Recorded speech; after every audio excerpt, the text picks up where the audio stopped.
Assalamualaikum warahmatullahi wabarakatuh. Jumpa lagi dengan saya Aryade Prasetyo dan selamat datang di channel YouTube saya. Dan pada kali ini saya akan membuat video tentang presentasi sistem telekomunikasi yang dimana video ini kali ini untuk memenuhi syarat ulangan tengah semester atau UTS yang diselenggarakan oleh Universitas Jenderal Ahmad Yani, yang dimana pelajaran ini masuknya ke Bapak Ade Sena selaku dosen sistem telekomunikasi. Oke, untuk selanjutnya saya akan perkenalkan diri dahulu.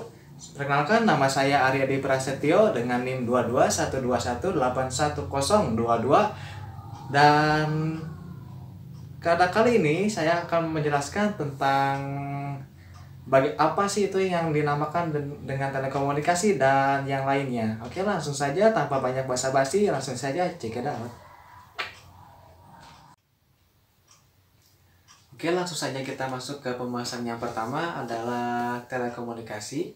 Telekomunikasi adalah suatu pertukaran informasi di mana perubahan format informasi pada hubungan komunikasi jarak yang jauh terjadi secara elektronis. Telekomunikasi dasar adalah point to point di mana ada source dan sink destination. Untuk dapat memulai dan mengakhiri komunikasi antara kedua pihak harus ada tanda atau sinyal yang dikenal oleh kedua pihak. Fungsi sinyal dalam PTP yang tadi, tanda untuk memulai dan untuk mengakhiri komunikasi. Telekomunikasi yang modern saat ini berbentuk point to point atau PTM. Untuk PTM searah disebut broadcast. Dalam hal ini bentuknya diperlukan signaling. Untuk PTM dua arah maka diperlukan signaling. Telekomunikasi berbentuk multi to point seperti contoh komunikasi antar sentral. Dan adapun jenis-jenis informasi dalam telekomunikasi biasanya berbentuk suara atau gambar atau tulisan atau dokumen atau gabungan dari yang tadi, suara, gambar, tulisan, dokumen, bisa dikombin menjadi satu. Dan secara lumrahnya, secara universal, bentuk-bentuk yang tadi saya sebutkan itu banyak digunakan di pasaran sana. Dan mungkin yang sangat signifikan adalah dokumen. Kenapa dokumen? Karena biasanya dokumen itu dibuat untuk surat pengesahan atau lebih formal dan lebih tegas juga, dan banyak digunakan di perusahaan-perusahaan atau di sekolah atau di mana gitu, banyak digunakan seperti itu. Kemudian juga di telekomunikasi itu ada yang namanya sistem atau sistem telekomunikasi, yang dimana sistem ini adalah suatu kesatuan yang terdiri dari bagian-bagian yang disebut subsistem yang paling berinteraksi untuk mencapai tujuan tertentu. Dan di sistem terdiri dari pengirim atau pemancar atau sumber info atau inputan lah ibaratnya namanya. Kemudian ada penerima dan kemudian ada media transmisi. Jadi sebagai sebagai bentuknya, jadi ada pengirim, kemudian ada jalurnya lah kalau bisa ya, jalurnya atau media transmisinya, kemudian ada penerima. Jadi sehingga antara pengirim dan penerima melalui media transmisi ini bisa saling berkomunikasi. Dan jika salah satu dari tiga ini mengalami masalah, pasti komunikasi akan berjalan tidaklah bagus atau tidak sempurna dengan yang diharapkan. Kemudian selanjutnya adalah komponen dari sistem itu sendiri. Yang pertama adalah terminal equipment atau TE, kemudian yang kedua adalah switch equipment atau sentral, yang ketiga adalah transmisi line atau kabel, radio, dan satelit. Dan mungkin hampir sama seperti yang tadi saya jelaskan. Komponen-komponen ini sangat berinteraksi atau saling berhubungan satu dengan yang lainnya. Jika tidak tidak sinkron atau tidak ada masalah di salah satunya, akan mengganggu komunikasi tersebut. Dan kemudian saya akan menjelaskan tentang klasifikasi sinyal. Dan di klasifikasi sinyal ini terdiri dari sinyal deterministik dan random. Yang pertama adalah sinyal deterministik, yaitu tidak ada ketidakpastian terhadap nilai sinyal di setiap waktu. Kemudian ada sinyal random, beberapa derajat tingkat ketidakpastian dari nilai-nilai sinyal sebelumnya benar-benar terjadi.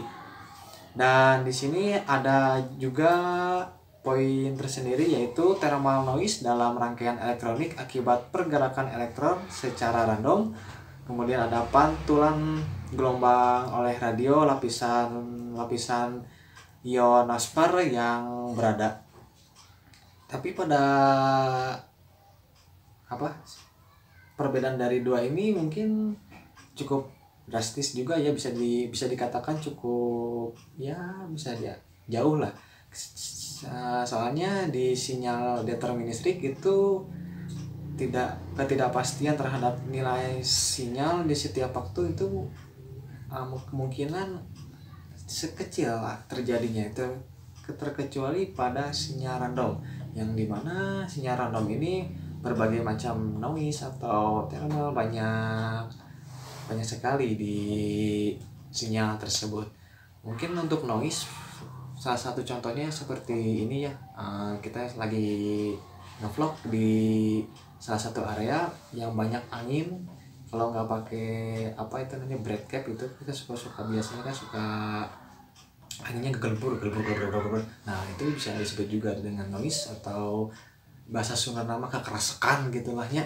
Oke. Dan mungkin pada sinyal random ini banyak sih peralatannya, bagaimana atau caranya bagaimana agar sinyal ini dapat berfungsi dengan baik gitu. Lalu ada yang namanya disebut dengan sinyal BASK, kemudian BFSK dan BPSK, yang dimana BASK yaitu binary amplitude shift keying, yang artinya sinyal direpresentasikan dalam dua kondisi perubahan amplitudo gelombang pembawa. Sinyal satu diimplementasikan atau dibayangkan itu sebagai on, dan sinyal 0 diimplementasikan sebagai off. Kemudian ada BFSK. BFSK yaitu binary frequency shift keying, yang artinya sinyal direpresentasikan dalam perubahan frekuensi gelombang pembawa, dan sinyal satu direpresentasikan dengan frekuensi tinggi, dan sinyal 0 direpresentasikan dengan frekuensi yang rendah. Kemudian ada juga BPSK yaitu binary passive keying, yang artinya sinyal direpresentasikan dalam bentuk perubahan fase gelombang pembawa. Sinyal 1 fase gelombang pembawa tidak bergeser, pergeseran fase 0 derajat. Kemudian 0 fase gelombang pembawa bergeser 180 derajat atau berlawanan. Oke, dan pada sinyal yang tadi saya sebutkan, untuk bentuk sinyalnya sendiri bisa Anda lihat di bawah ini. Dan sinyal seperti contoh ya, seperti yang di atas itu ada sinyal biner.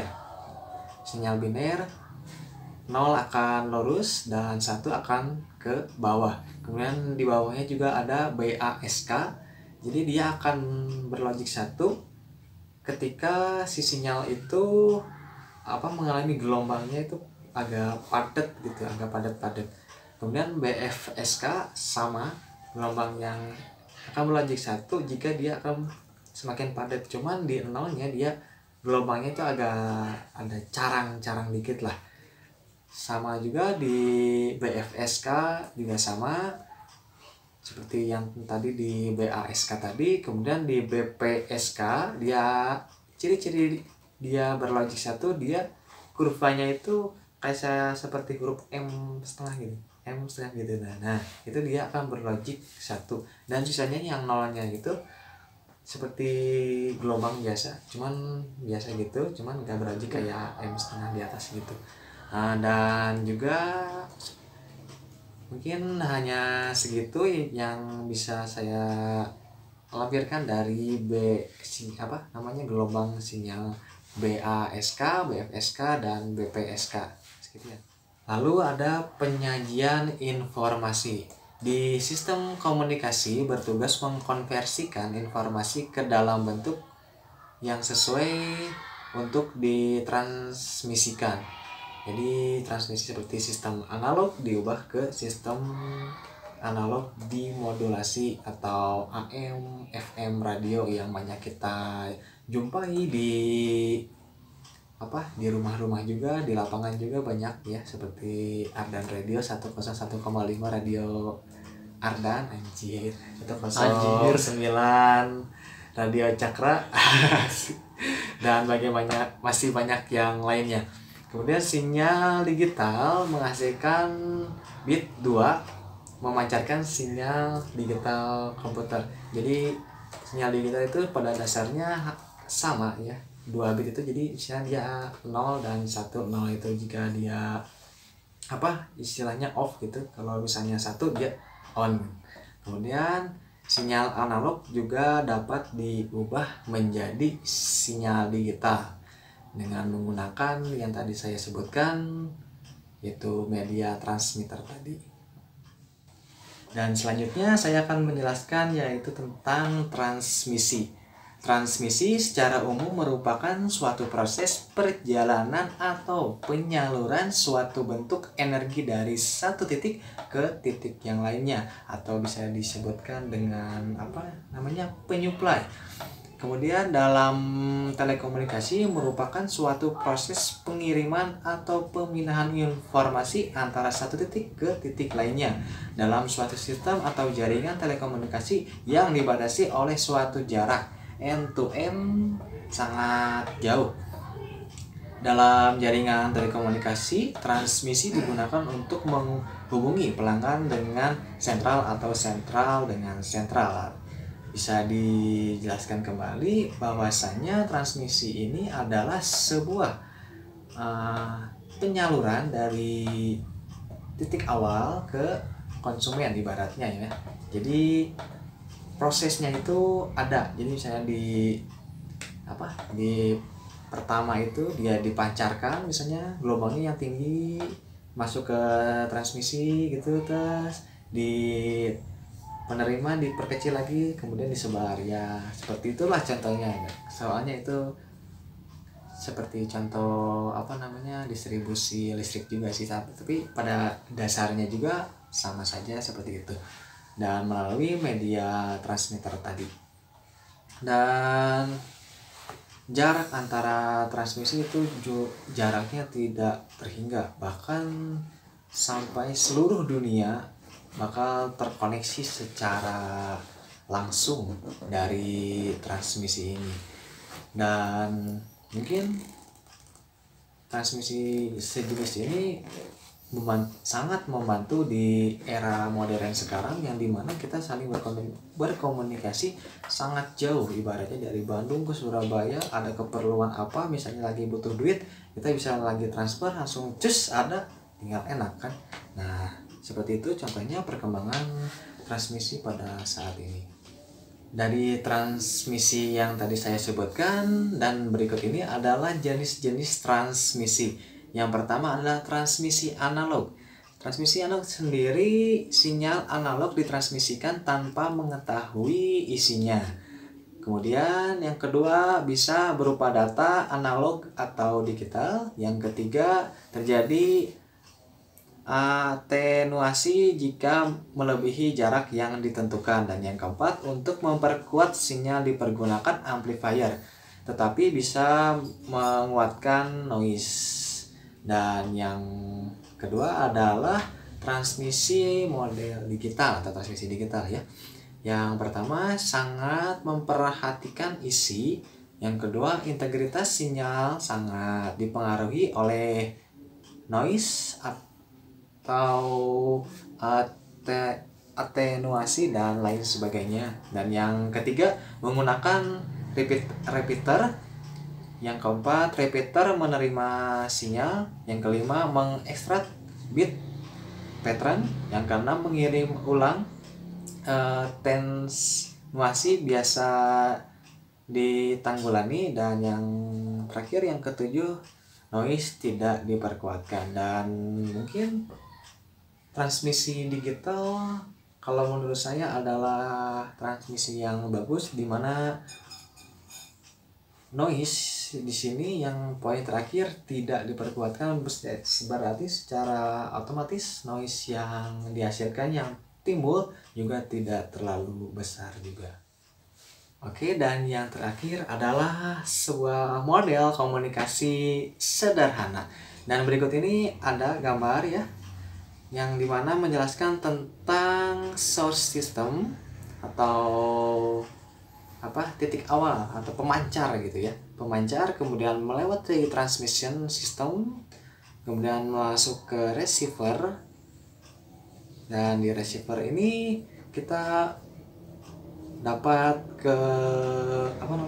bisa menikmati apa yang disalurkan oleh pemancar tadi.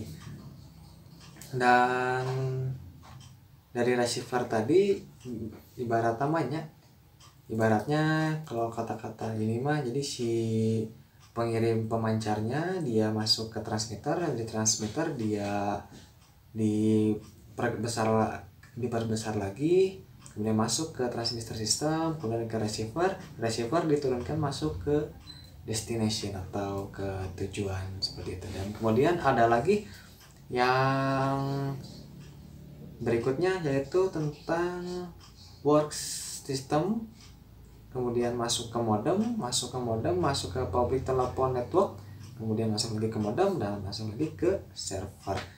Oke, mungkin hanya segini yang dapat saya presentasikan. Kurang lebihnya mohon maaf, dan sampai jumpa di video saya selanjutnya. Wassalamualaikum warahmatullahi wabarakatuh.